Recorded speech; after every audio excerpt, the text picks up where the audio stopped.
Dear Journal, I've never been a fan of park and grab simply because of the increased Norman activity, and it just always seems like there are people there, always gonna be people there no matter what.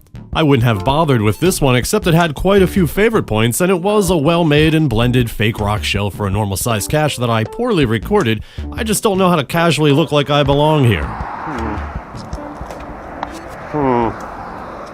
I'll just sit down, having a nice time on these rocks in the middle of nowhere. Any passing car would just see a man sitting awkwardly with his hands jammed in the landscaping rocks next to the highway. Why should I feel self-conscious, right? I'll tell you why in this surprisingly candid clip recorded somewhere else. And I was curious, does anybody else have this little hang-up? I have a hard time with park and grabs. I don't like parking near the cache. I guess because I like to be able to just sneak away if my cloaking fails. And you can't quite do that if your car's right there.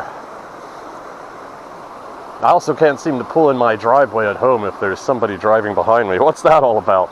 I know, it was weird psychological issues that I'm presenting to you. We all do that, right? Right? Anyway, I've said it before and I'll say it some more. If a Norman sees you while you are retrieving a cache, then you have shamed geocachers of the past. Alright, yeah, I reworked that a little so that it would rhyme now. Nothing wrong with that. Check out my blending skills. Trying to look like a tourist taking a picture of a historic sign, except it's the wrong side of the sign. You idiot. I'll show you how to blend. This park and grab ended up being on a metal thingy on the back of a bathroom, and I got it all right, but while I was signing it, a family rolled up and someone went into the bathroom, and I don't know about anyone else, but in my opinion, it is impossible to look normal lurking around a bathroom, but I think I came up with a solid technique. Okay, just gonna pretend I'm scanning the electricity box. I'm supposed to be here. Checking electronic fields. Don't be alarmed, dude. Everything's safe here. That dude does kind of look concerned that maybe radioactive things are going on. Maybe I'm making the noises too loud.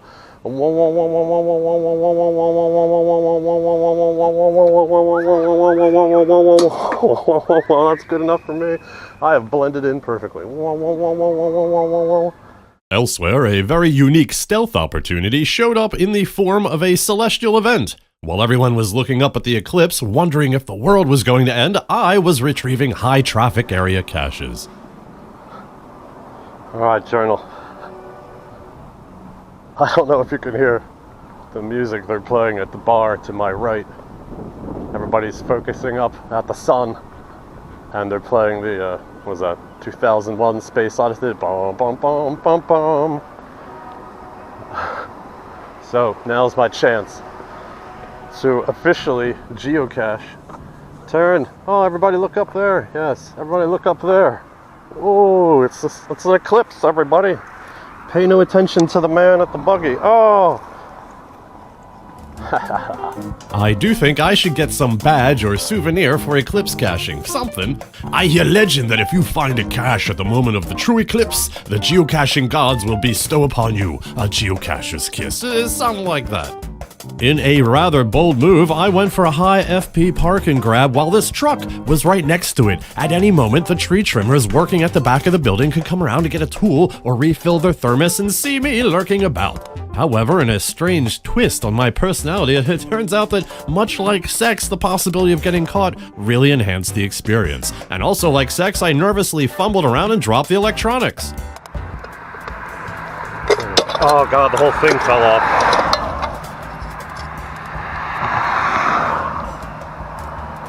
Nice. Oh, thankfully not real electronics, it's the cache, a clever application of circuit boards and whatnots for an added layer of camouflage. Sorry about the sex joke there, it's just been a while. But for the joking, I mean. Hint. Crotch. I don't understand. Oh wait, I get it. They don't mean my crotch. I've been looking in there for the past 3 minutes. But no, I've seen crotches before. Not many, and I'm pretty sure that this ain't a crotch.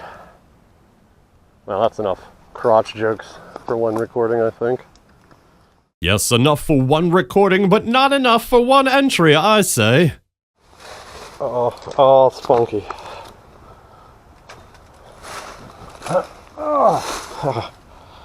Damn, I'm good. Oh. Squeeze to open. Oh. They didn't tell me what to squeeze. Hey-o! I assure you, even though you couldn't see it, there was a sticker on the cache that said squeeze to open. I didn't just randomly blurt that out and make it the focus of my outing when there's an abandoned mine shaft nearby. I mean, I can't get in it, so what's the point of being excited about it? At least I didn't hear strange things while I was there. Journal, I'm here at a cache. I gotta say, I like this cache. The cache itself ain't nothing to write home about. I'll have to use an arrow to point it out. But I'm glad the CO put it there, because this is just a lovely little spot. Despite the fact that I heard, I don't want to talk about what I heard coming out of the reservoir, but there is another cache in this little off-the-road park where... Yeah, in another twist on my personality, I didn't go off on a tangent about the noise I heard. My logic being, if I didn't have it recorded, what difference does it make? Did it sound like some weird half-human, half-goat laughing and crying out from the water? Yeah. Was I able to capture the sound? No, but not for lack of trying.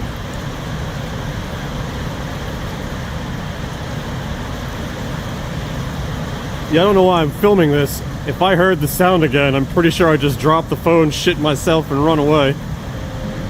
From the comforts of my own home, I can say that is what would have happened, although maybe not in that particular order. I'm sure the sound I heard was just my imagination combined with sounds of overflowing water, because it seems every other weekend we have been presented with very anti-geocaching weather, as seen in these next several clips. I'm tired though. I need some place to sit down.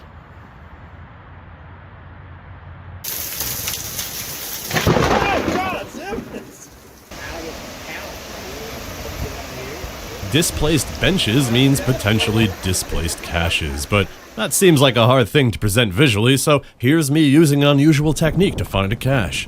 Low power. Shh, my pretty shh. Oh. Ah, something right in the back hole. Oh.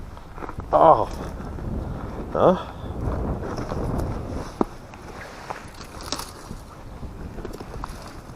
Oh yeah. Huh. This thing going up my butthole helped me find the cache. Okay, well obviously it didn't go up there, my pants were in the way, but it certainly felt like it tried. And that's all we can ask out of anybody or thing. So I'm still at a journal, getting out when I can, finding what I can, and learning what I can. Be safe out there. It says here, Canada geese can also be aggressive. Be aggressive. Yeah? Guess I expect that from you, Canada. Nah, I'm just fucking with you, Canada. You know I love you. More than New Jersey. This is the technical end of this journal entry, but new podcast alert! That's right, it's a Skimbosh has yet another channel to separate his hobbies, and no, this isn't a geocaching podcast. I repeat, not a geocaching podcast. It is and I say this with no self-deprecation, a bunch of random nonsense. The Perfect for Pooping podcast is aptly named, for these short, visual, under 5-minute self-contained vertical pods are designed to help you pass the time while you're letting your dirty little secrets slip through the cracks. It's by myself and my friend Owen, with all uploads simultaneously going on YouTube, Instagram, and TikTok, so pick your social media poison. There are still some growing pains and window dressing problems as we find our look, but for the most part, we are ready to be invited into your bathroom or wherever it is you might defecate. We now return you to your normal journal end cap.